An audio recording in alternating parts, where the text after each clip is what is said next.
પક્ષ દ્વારા બજેટનો સુધારો રજૂ કરવામાં આવ્યું, જેમાં 801 કરોડના સુધારા કોંગ્રેસ પક્ષ દ્વારા રજૂ કરવામાં આવ્યા હતા।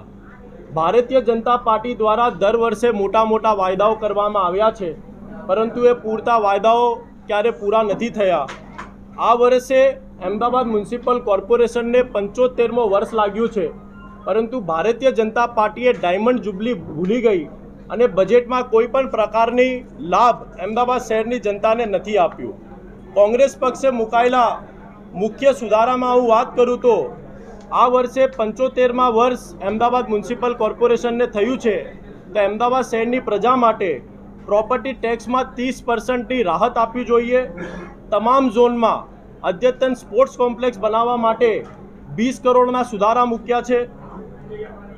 ડાયમંડ જુબલી બજેટના ઉજવણી નિમિત્તે કાંકરિયા લેક ફ્રન્ટ, તમામ મનોરંજન સ્થળ, અટલ બ્રિજ અને આગામી વર્ષમાં યોજનાર ફ્લાવર શો 1 વર્ષ માટે તમામ નગરજનો માટે પ્રવેશ નિઃશુલ્ક રાખવા માટે એક પોલિસી બનાવવા માટે એક વિનંતી કરી છે। રિવરફ્રન્ટમાં મલ્ટી સ્ટોરેજ હાઈટેક શાળાઓ બનાવવા માટે 50 કરોડ રૂપિયા, રિવરફ્રન્ટમાં મલ્ટી સ્ટોરેજ હાઈટેક લાઇબ્રેરી બનાવવા માટે 25 કરોડ રૂપિયા અને જે વર્ષોથી સ્ટોમ વોટરની અમદાવાદ શહેરમાં સમસ્યા છે એ સ્ટોમ વોટર લાઇન સુધારવા માટે 100 કરોડ રૂપિયાનો સુધારો કોંગ્રેસ પાર્ટીએ મૂક્યું છે।